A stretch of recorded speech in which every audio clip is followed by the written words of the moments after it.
We spend our entire lives chasing what we believe we want, climbing ladders we never chose to climb, pursuing dreams that were planted in us by others. But what if I told you that the very goals you're working toward, the life you're building, the person you're becoming, isn't actually you at all? You see, most people live their entire lives without ever asking the fundamental question, whose dream am I living? They mistake the voices of parents, society, and culture for their own inner knowing. They confuse external approval with internal fulfillment. And they wonder why, despite achieving everything they thought they wanted, they still feel empty. There are 5 silent signs that reveal when you're living someone else's dream. And recognizing them might be the most important awakening you'll ever have. Think about it. From the moment we take our first breath, we are surrounded by voices telling us who we should become. Our parents, with the best of intentions, project their unfulfilled aspirations onto our malleable minds. Our teachers guide us toward socially acceptable paths. Our culture broadcasts its values through every screen, every conversation, every sideways glance of approval or disapproval. These dreams settle into our consciousness like seeds carried by wind, taking root in soil we never chose. But here's what's truly profound about this process. We don't just absorb these external dreams passively. We begin to believe they originated within us. We mistake the echo for the original voice. We confuse the reflection for the face in the mirror. When did you last ask yourself what you actually want? Not what your parents want for you. Not what society expects of you. Not what would make others proud or impressed or envious. What do you, in the deepest part of your being, genuinely desire? Let me tell you something about a man I knew who embodied this tragic confusion perfectly. He was brilliant, ambitious, everything our culture celebrates. He graduated from prestigious universities, landed positions that made his parents beam with pride, accumulated wealth that impressed his neighbors. By every external measure, he was living the dream, the American dream, the successful professional dream, the dream that millions of people sacrifice their authentic selves to pursue. But when I spoke with him during what should have been the height of his triumph, his eyes held a hollowness that no amount of achievement could fill. He described his life as feeling like wearing clothes that didn't fit. Every morning he would wake up and put on this persona that everyone applauded. Yet he felt like a stranger in his own skin. He had achieved everything he thought he wanted, but none of it felt like it belonged to him. You see, he had spent so many years becoming what others expected that he had lost touch with what he actually was.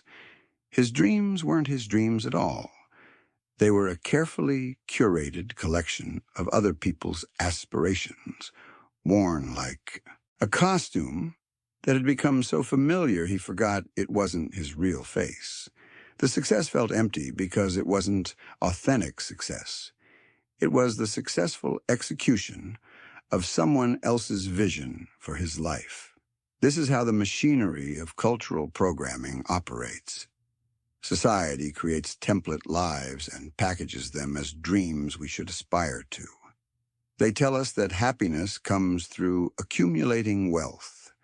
They tell us that fulfillment arrives when we climb the corporate ladder.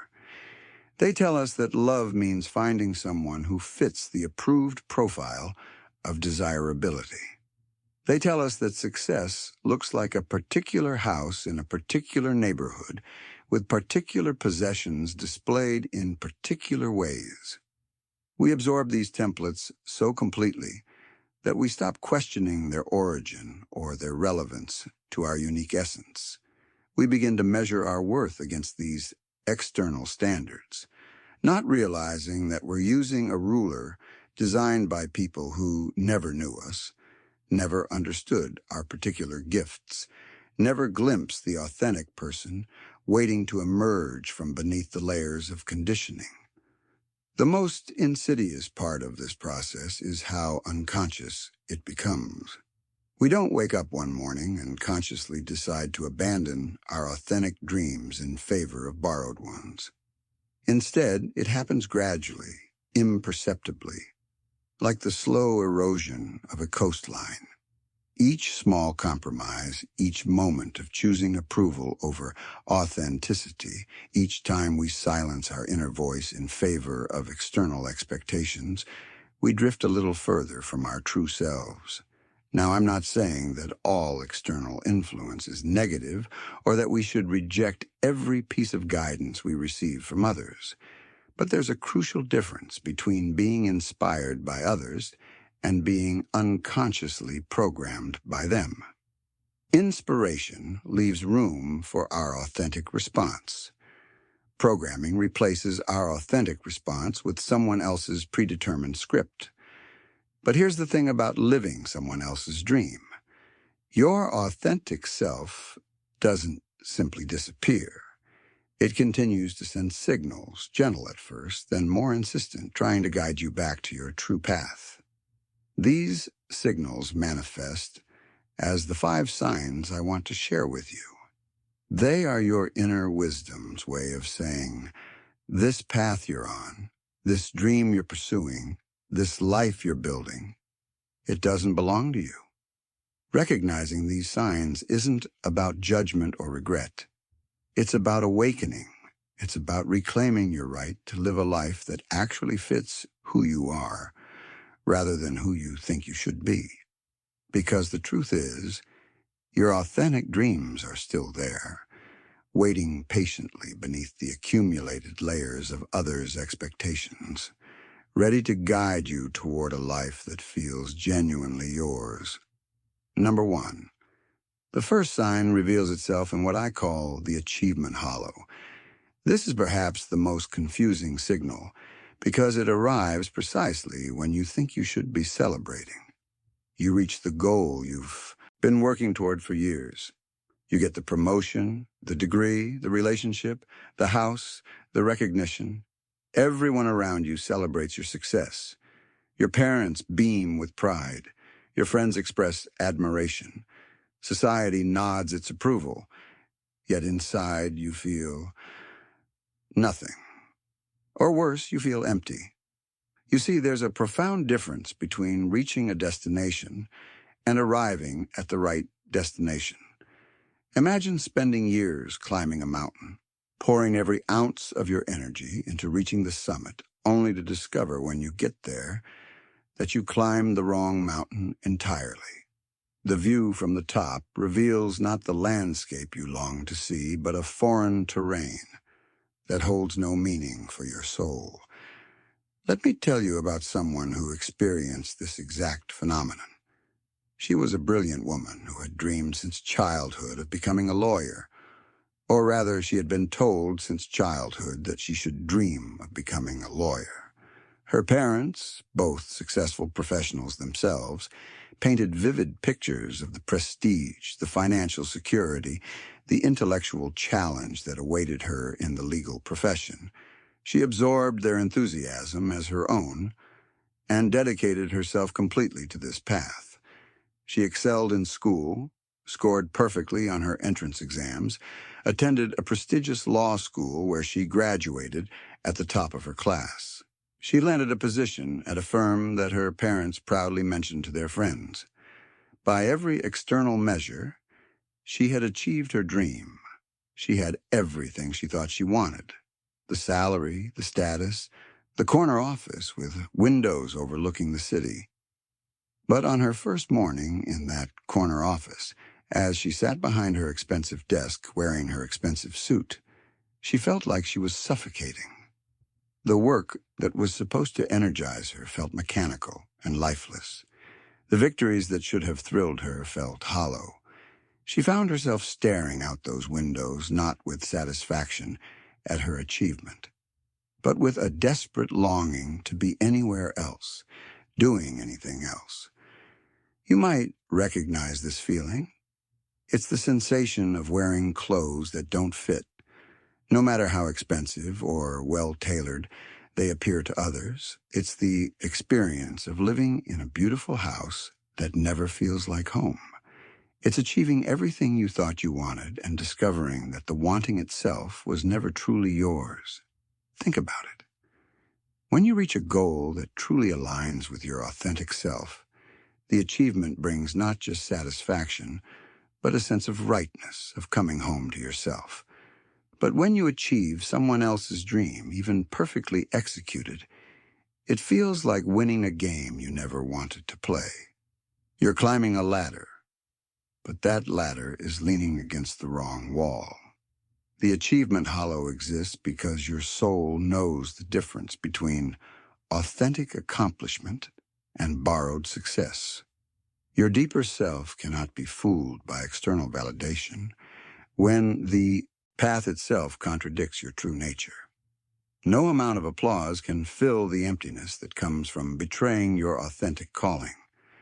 Now, the second sign is more subtle, more pervasive, and often harder to recognize because it masquerades as caring about others. This is what I call the approval addiction, and it reveals itself in how desperately you seek validation for choices that were never truly yours to begin with. When you're living someone else's dream, you become dependent on constant external confirmation that you're on the right path. But here's the paradox.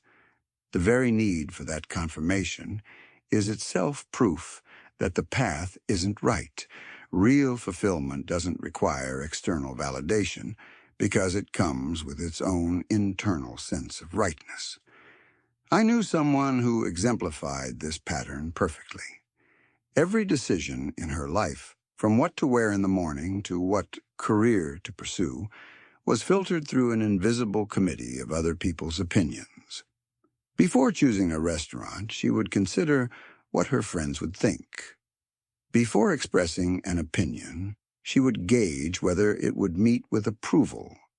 Before making any significant life choice, she would conduct an elaborate internal survey of how various people in her life might respond.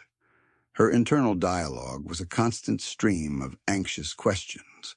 What if they don't approve? What if I disappoint them? What if they think I'm making the wrong choice? What if they stop loving me? What if they stop respecting me? What if they judge me? The voice of her authentic self was so buried beneath this chorus of imagined others that she had forgotten it existed.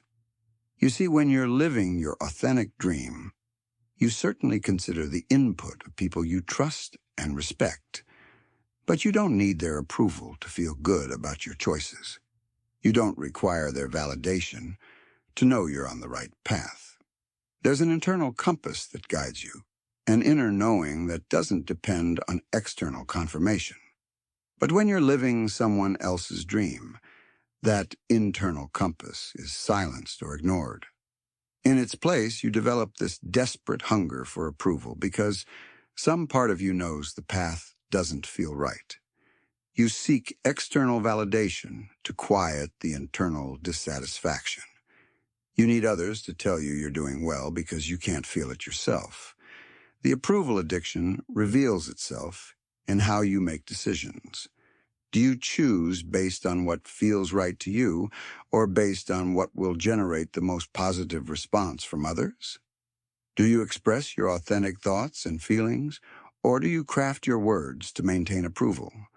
Do you pursue opportunities that excite your soul, or opportunities that will impress people whose opinions you've elevated above your own inner wisdom? This sign is particularly insidious because our culture often celebrates people-pleasing as virtue. We're taught that considering others' feelings and seeking approval are signs of being good, caring people.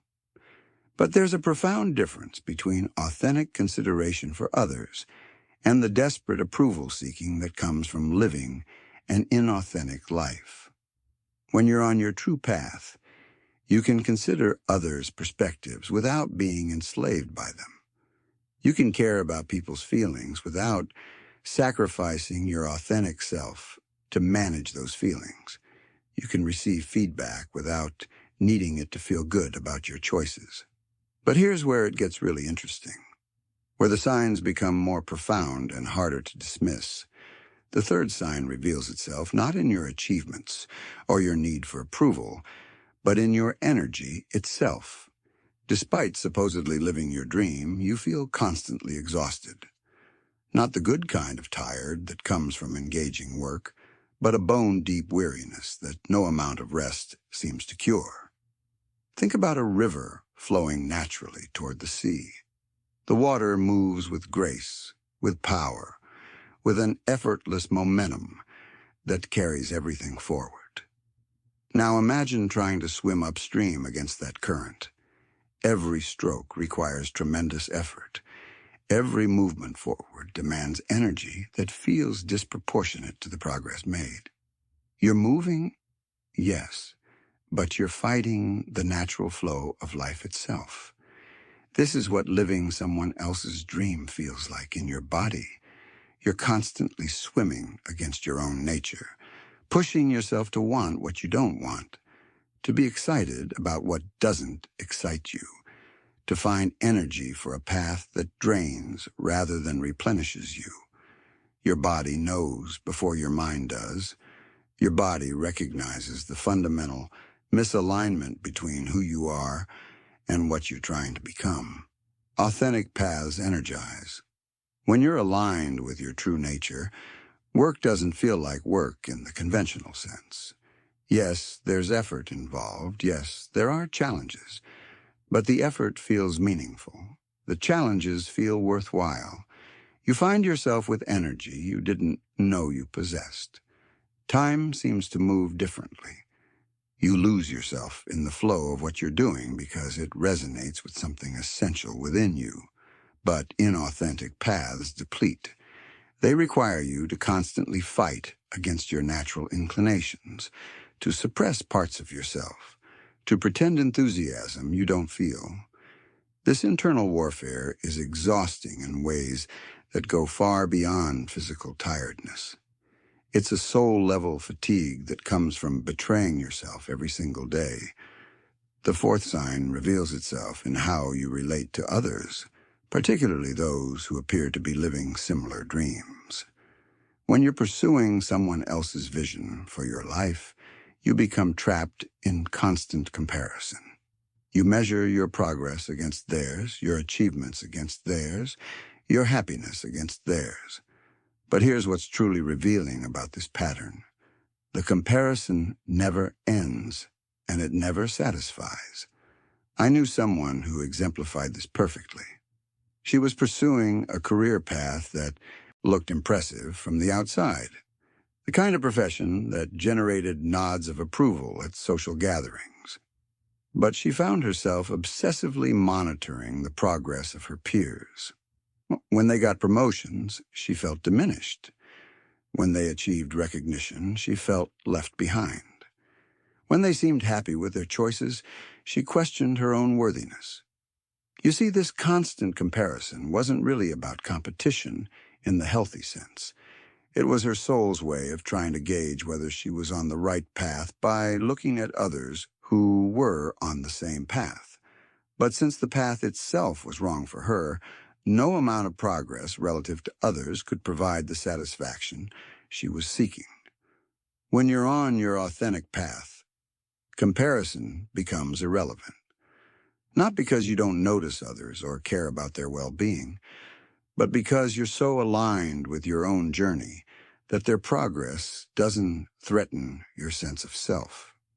You can celebrate others' achievements without feeling diminished because you know you're exactly where you need to be, doing exactly what you're meant to be doing. Competition becomes collaboration. Jealousy transforms into inspiration. Other people's success becomes proof that success is possible, not evidence that there isn't enough success to go around. This shift happens naturally when you're living your authentic dream because authenticity creates abundance, not scarcity. And the fifth sign, This one might shake you to your core because it forces you to confront the ultimate question about the path you're on. This sign reveals itself when you project your current trajectory into the future and feel not excitement, but dread, not anticipation, but terror. If the thought of continuing your current path for the next 10 years, 20 years, 30 years fills you with a quiet desperation, if the idea of becoming more successful at what you're doing makes you feel trapped rather than liberated, if you find yourself hoping that something will happen to disrupt your current course, your soul is screaming that you're living someone else's dream. This future fear is perhaps the most urgent sign because it represents your authentic self's last-ditch effort to wake you up before you invest even more years in a life that doesn't belong to you. It's your inner wisdom saying, look where this path leads. Look at the person you're becoming. Look at the life you're building. Is this really what you want? The existential weight of this realization can be overwhelming. You might find yourself lying awake at night, staring at the ceiling, feeling the crushing weight of all the years you've already invested in the wrong direction. You might feel paralyzed by the thought of starting over, of admitting that everything you've built isn't actually what you wanted to build. But here's the profound truth hidden within this terror. The very fact that you can feel this dread means your authentic self is still alive.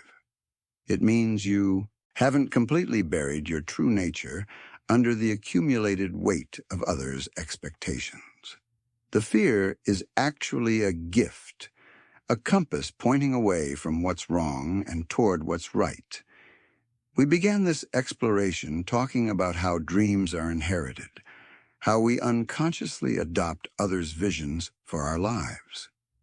Now you can see how these 5 signs function as your soul's navigation system, constantly trying to guide you back to your authentic path. The achievement hollow, the approval addiction, the energy drain, the comparison trap, the future fear. Each one is a signal that you've wandered away from your true self and into someone else's story about who you should be. Now, recognizing these signs is not meant to discourage you or fill you with regret about the years you may have spent pursuing someone else's vision for your life. Instead, think of these signals as gifts from your deepest wisdom, gentle but persistent reminders that your authentic self has never stopped calling to you. Every moment of emptiness after achievement, every desperate search for approval, every bone-deep exhaustion, every painful comparison, every flash of future dread. These are not punishments. They are invitations. Your soul has been trying to guide you home to yourself all along, even when you couldn't hear its voice above the chorus of external expectations. Even when you mistook its whispers for weakness or foolishness, it has remained faithful to your true nature. These 5 signs are love letters from your authentic self, written in the language of discomfort, because comfort would have kept you asleep to the truth. You see, you have the power to choose differently. Right now, in this moment, regardless of how much time you feel you've already invested in the wrong direction, regardless of how much you've built on an inauthentic foundation, regardless of what others might think or say or expect, you have the power to turn toward your authentic path. This isn't naive optimism. This is the fundamental truth of human consciousness. We are beings capable of awakening to ourselves at any moment. Time is precious, yes, but it's not scarce in the way we've been taught to believe. The years you've spent living someone else's dream were not wasted if they lead you to this recognition. They were part of your journey toward understanding what doesn't fit, so you can finally discover what does. Authenticity is not only possible, it's inevitable once you stop fighting against your own nature. The path to authentic living begins with a simple but profound practice, learning to distinguish your voice from all the others that have taken up residence in your mind. This requires a kind of patient archaeology, carefully excavating your true desires from beneath the accumulated layers of conditioning, expectation, and fear. Start by sitting with discomfort instead of immediately trying to fix or escape it. When you feel that familiar emptiness after achieving something that should have made you happy, don't rush to the next goal. Stay with the feeling. Ask it what it's trying to tell you. When you catch yourself seeking approval for a decision, pause and ask yourself what you would choose if no one else's opinion mattered. When you feel drained by activities that should energize you, question why you're doing them at all. This process of questioning everything can feel destabilizing at first. You might discover that much of what you thought you wanted was actually what others wanted for you. You might realize that the life you've been building doesn't reflect who you actually are. This realization can feel like standing at the edge of a cliff, terrifying and exhilarating simultaneously. I knew someone who went through exactly this awakening. She had spent 15 years climbing the corporate ladder in a field that impressed everyone around her, but left her feeling hollow. When she finally admitted to herself that none of it felt authentic, she faced a choice that seemed impossible. Continue the charade for the sake of security and others' expectations, or leap into the unknown territory of her actual interests and talents. She chose the leap.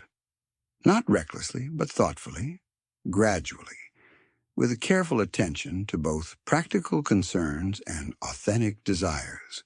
She began by exploring her genuine interests during evenings and weekends. She started conversations with people who were living the kind of life that actually excited her. She saved money and made plans and slowly, steadily built a bridge between the life she had been living and the life she actually wanted to live. The transition wasn't easy. There were moments of doubt, periods of financial uncertainty, conversations with disappointed family members who couldn't understand why she would leave such a successful career. But with each step toward authenticity, she felt more alive, more energized, more like herself than she had in years. Think of it like removing layers of clothing that were never meant for your body. Each layer you remove reveals more of your original shape. Each authentic choice brings you closer to your true form. This isn't about becoming someone new. It's about uncovering who you've always been beneath all the accumulated expectations and assumptions. The process requires courage, yes, but not the kind of dramatic, all-or-nothing courage that movies celebrate. It requires the quiet, steady courage of small, authentic choices made day after day. The courage to disappoint people whose approval you've been seeking. The courage to admit you don't know what you want yet, but you know what you don't want. The courage to value your inner knowing above external validation. We began by talking about living someone else's dream, about how we inherit visions for our lives that never truly belong to us. Now you can see how recognition of this truth becomes the first step toward reclaiming your authentic path. The 5 signs we've explored are not symptoms of failure. They are evidence that your true self refuses to be permanently silenced, that some essential part of you knows the difference between borrowed dreams and authentic calling. Your real dream, the one that fits your actual nature, the one that energizes rather than depletes you, the one that needs no external validation because it carries its own inherent sense of rightness. That dream is still there. It has been waiting patiently while you explored other possibilities. It has been calling to you through every moment of emptiness, every surge of exhaustion, every pang of future dread. The question isn't whether you can afford to make changes toward authenticity. The question is whether you can afford not to. Whether you can afford to spend more years climbing the wrong mountain, seeking approval for choices that don't reflect your true nature, building a life that looks impressive from the outside but feels empty from within. Your authentic life is not just possible. It's calling to you right now, speaking through every sign of misalignment, every moment of recognition, every stirring of possibility you feel as you consider what it might mean to finally, truly come home to yourself.